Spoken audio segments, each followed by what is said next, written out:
Hello and welcome. My dishwasher quit working and I was able to get it to start working again by just doing this really quickly. Today we're going to show you how to disassemble and clean out your parts and replace this part right here. So let's get started. It's pretty simple. There's two clips on the bottom here. You've got to pop them up.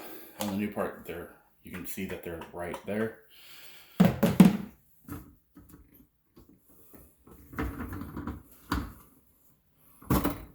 You just pop that off like that. No big deal. You can also grab this, turn, pop the whole assembly off with it still being attached. And it's easy to just, there we go, pop it like that.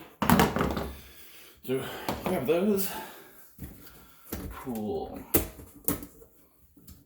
that off, and this. And all I had to do was run these through and clean them, and then the immediate next wash worked.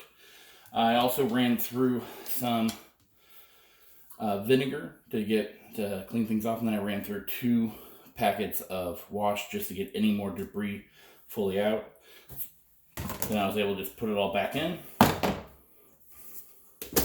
This down, that down, this down like that. Pop. The new part on. Again.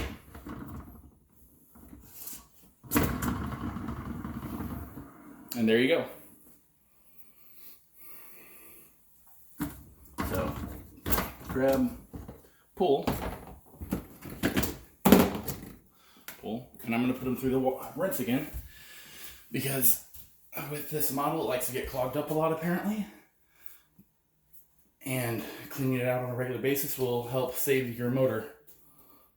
So, thanks for watching. If this helped you, like, comment, and subscribe please. Y'all stay safe out there and stay out of trouble.